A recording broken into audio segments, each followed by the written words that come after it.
অনেক দিন আগের কথা। এক গ্রামে বাস করত রাজু নামের একজন লোক। সে প্রতিদিন কলকাতায় গিয়ে চাকরি করত তার গরুর গাড়ি নিয়ে।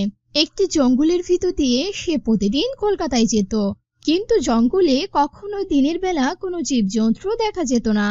যখন সূর্যের আলো নিভে রাতের অন্ধকার নেমে আসতো, তখনই সেখানে একটি বহুরূপী আত্মা দেখা দিত। গ্রামের কোনো লোক হচনচর রাতের বেলা ওই রাস্তা দিয়ে কখনো যেত না।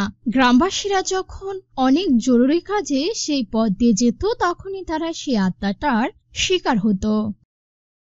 একদিন রাজু জরুরি কাজে গভীর রাতে জঙ্গলের মাঝ দিয়ে কলকাতায় যাচ্ছিল। হঠাৎ করে একটি ডাইনি সেখানে চলে আসে। অনেক দিন পরে একটি তাজা মানুষ পেলাম।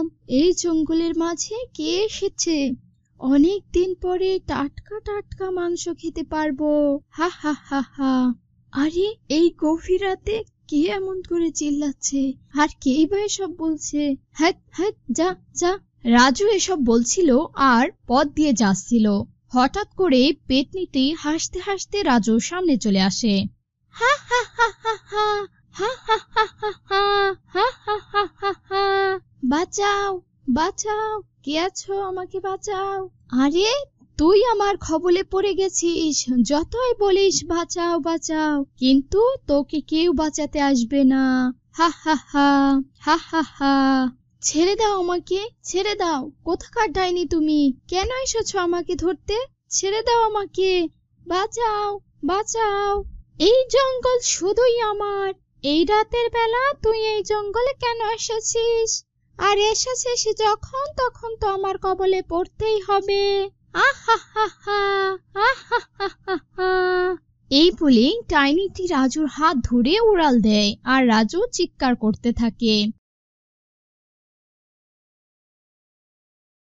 পরের দিন সকালবেলা সেই গ্রামে আরেকজন লোক বাস করত। তার নাম সজল। সে তার বউকে নিয়ে সে গ্রামে একটি ছোট্ট কুঠিরে থাকত। সজল কোনো কাজ কাম করত না, এতে তার বউ তার উপর সবসময় রেগে থাকত। সজল ঘরে ঢুকে এসে তার বউকে বলে, চামেলি, আমি তো কোনো কাজই পেলাম না গো। আহা হা হা, এসে কত সুন্দর করে বলছে। চামেলি, কোনো কাজ পেলাম না।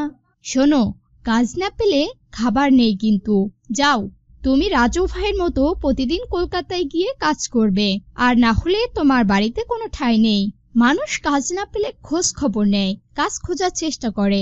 তুমি তো সেটাও করো না। আজ থেকে তুমি কলকাতায় গিয়ে কাজ করবে, ঠিক আছে? আরে বউ, কি বলছো তুমি? চেনো না মানে? কলকাতায় কি তোমার চেনাশোনা মানুষ থাকা লাগবে নাকি? ওখানে গিয়ে তুমি রিক্সা চালাবে, কিছু পয়সা হলে সেটা দিয়ে তো সংসার চলবে নাকি? না এভাবে গ্রামে বসে বসে থাকবে তুমি? আমি যেটা বলছি তুমি সেটাই করবে। আজই তুমি কলকাতার উদ্দেশ্যে চলে যাবে। ঠিক আছে গিন্নি, তোমার যেটা ইচ্ছা আমি সেটাই করব। আজই আমি কলকাতায় যাব। হ্যাঁ হ্যাঁ, তাই করো। তুমি কলকাতায় যাও, টাকা পয়সার খুবই দরকার। আর এখন যদি তুমি টাকা রোজগার না করো, তাহলে ভবিষ্যতে তুমি থাকবে কিভাবে, আর কি বা খাবে? আচ্ছা ঠিক আছে বউ, আমি এখনই কাজে যাব কলকাতার উদ্দেশ্যে। হ্যাঁ হ্যাঁ, তুমি সেটাই করো। আজই তুমি চলে যাও। আচ্ছা গিন্নি, ঠিক আছে, আমি বিকাল বেলায় কলকাতায় যাব। এখন একটু বাহির থেকে হেঁটে আসি। হ্যাঁ যাও তবে। এই বলে রাজু ঘর থেকে বের হয়ে যায়। সে একটি বড় গাছের নিচে বসে ভাবতে থাকে কলকাতায় গিয়ে সে কি কাজ করবে। অনেক ভাবা চিন্তা করে রাজু আবার বাড়ি ফেরত আসে।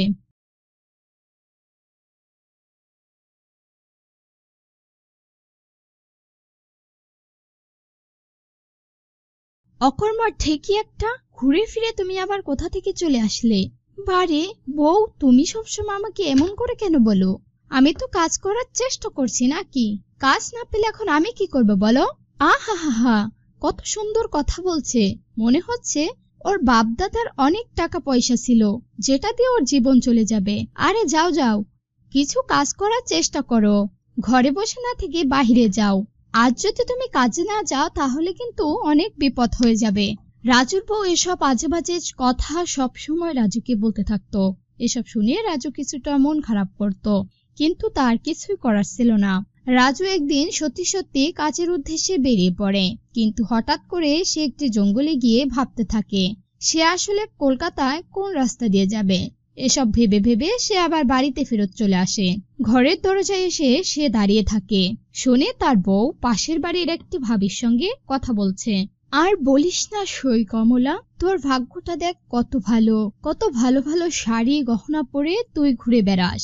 আর আমাকে দেখ, আমার স্বামী তো কোনো কাজকর্মই করে না, কোনো কাজেই মন বসে না, কাজ খুঁজতে গেলে নাকি কোনো কাজই পায় না। আর তুই কত সুখেই না আছিস, তোকে দেখে আমার খুবই ভালো লাগছে। তোর স্বামী রাজু তো কলকাতায় থাকে, সেখানে নাকি সে কাজে যায়। কি কাজ করে বলতো? আর জানিস, আমার একটা গোপন কাজ আছে। এই জঙ্গলে যত মানুষ আছে আমি তাদেরকে পেতনি হয়ে ভয় দেখাই, তারা অনেকটা ভয় পেয়ে যায়। অনেক বড়লোক লোকজন আসে এখান দিয়ে, তারা অনেক জিনিসপাতি নিয়ে আসে, ভয় দেখালে তারা সবকিছু রেখে পালিয়ে যায়, আমি সেগুলোই নিয়ে আসি। এভাবেই সংসার চলে। সজলের বউ তার সখীর সঙ্গে এরকম অনেক নানা রকম কথাবার্তা বলে, আর সজল দরজার পাশে দাঁড়িয়ে দাঁড়িয়ে সবকিছু শোনে। তখন সে মনে মনে ভাবে, হায় হায়, আমার বউ এসব কি বলে? ও ভূত হয়ে হয়ে মানুষকে ভয় দেখায়। দাঁড়াও বউ, আজকে আমি তোমাকে হাতে নাতে ধরবো। তুমি এসব কেন করো? আজকে তোকে আমি হাতে নাতে ধরেই ছাড়বো। তুই সব সময় আমাকে ঝাড়ের উপর রাখিস, আজ তোর সত্যি ঘটনা আমি বের করেই ছাড়বো বউ। তাই তো বলি, প্রতি রাতে তুমি কোথায় যাও? এই বলে সজল বাড়ি থেকে বের হয়ে একটি শহরে চলে যায়।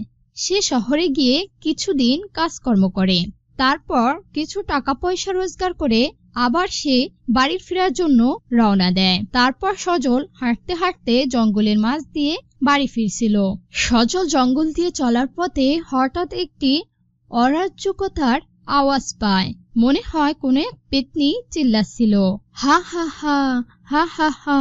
কিন্তু এসব শুনে সজল কোনো ভয় পায় না, কারণ সে জানতো তার বউ প্রতি রাতে এই জঙ্গলে পেতনি সেজে এসে লোকজনকে ভয় দেখাতো। সজল ভয় না পেয়ে রাস্তায় হাঁটছিল আর মনে মনে বলছিল, আজ তোমাকে হাতে নাতে ধরবো। তুমি লোকজনকে ভূত সেজে ভয় দেখাও, আজ আমার হাতে পড়ো, তাহলেই বুঝবে কে কাকে ভয় দেখায়। এসব বলছিল আর সজল বাড়ির দিকে ফিরছিল। হঠাৎ করে পেতনিটি হা হা করে হাসতে হাসতে সজলের সামনে চলে আসে। হা হা হা হা, হা হা হা হা হা, অনেকদিন পরে মানুষের মাংস খাবো, কি স্বাদ, হা হা হা। এসব শুনে সজল মনে মনে বলছিল, বাবা, চামেলি এভাবে ভূতের পোশাক কোথায় বা পেল? উড়ে উড়ে আসছে, আমার বউ তো সত্যি মানুষকে ভয় দেখাতে পারে। যাক, আমি একটু ভয় পাওয়ার অভিনয় করি। তারপর সজল হাত জোর করে বলছিল, ছেড়ে দাও, ছেড়ে দাও, আমি হাত জোর করে বলছি, আমাকে ছেড়ে দাও। আমি খুব গরিব মানুষ, আমি কাজে থেকে ফিরছি, আমাকে মেরো না, ছেড়ে দাও, আমাকে বাঁচাও, কে আছো, আমাকে বাঁচাও। তারপর পেতনি বলছে, তোকে আমার হাত থেকে কেউ বাঁচাতে পারবে না। এতই যখন বাঁচার ইচ্ছা ছিল, তাহলে গভীর জঙ্গলে কেন এসেছিস একা একা? এখানে যে আসে তাকে আমি ছাড়ি না, সবাইকে খেয়ে ফেলি, তোকেও খেয়ে ফেলবো, খেয়ে ফেলবো। এসব বলে পেতনি যখন সজলকে ধরতে যাবে, ঠিক তখনই সজল পেতনিকে ধরে বসে। তারপর সজল পেতনিকে আচ্ছা মতো পিটাতে থাকে। অনেকক্ষণ পেতনিকে মারতে থাকে সজল। হঠাৎ করে মারতে মারতে তার চোখ পড়ে অন্যদিকে, যেটা দেখার জন্য সজল একেবারেই প্রস্তুত ছিল না। সজল দেখে তার বউ চামেলি সেই জঙ্গলের এক পাশ দিয়ে হেঁটে হেঁটে আসছে। তখন সজল বলে, হায় হায়, ওটা কে? ওটা তো চামেলি। চামেলি যদি এখানে থাকে তাহলে এটা কে? হায় হায়, এটা তো দেখি সত্যিকারের ডাইনি। তাহলে কি আমি সত্যিকারের ডাইনিকে ধরে রেখেছি? সজল এরকম করে মনে মনে ভাবতে থাকে আর কাঁপতে থাকে। সে ভয়ে অনেকটা হতবাক হয়ে পড়ে। তারপর সে ডাইনিকে ছেড়ে দেয়, কিন্তু সে কখনো দুর্বল হয় না। সে বুকে বল রেখে ডাইনিকে বলে, এরকম আর কোনোদিনও কাউকে ভয় দেখাবি না, এবারের মতো ছেড়ে দিলাম। তারপর ডাইনি বলে, হ্যাঁ ঠিক আছে, আমি আর কখনো কাউকে ভয় দেখাবো না। তারপর সজল বলে, ঠিক আছে, তবে এখান থেকে চলে যা। তারপর ডাইনিটি সেখান থেকে অনেক দূরে চলে যায়। তারপর থেকে সেই গ্রামে আর ডাইনি ভর করে না। তারপর থেকে সজল তার বউকে নিয়ে বাড়ি চলে যায়। এভাবেই তারা সুখ শান্তিতে বসবাস করতে থাকে।